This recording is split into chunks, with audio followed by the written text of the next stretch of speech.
గూడబెట్టి ధర్మంబు సేయక తాను దినక లెస్స దాచు లోబి తేనె నీగ గూర్చి తెరవరికియ్యదా విశ్వదాభిరామ వినురవేమ.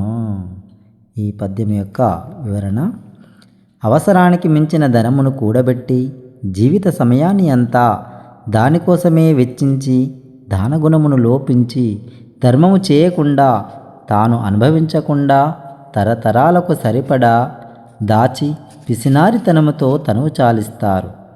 తేనెటీగ ప్రతి పుష్పము నుంచి తేనెను సేకరించి ఎంతో కష్టపడి తేనె పట్టు పెడుతుంది.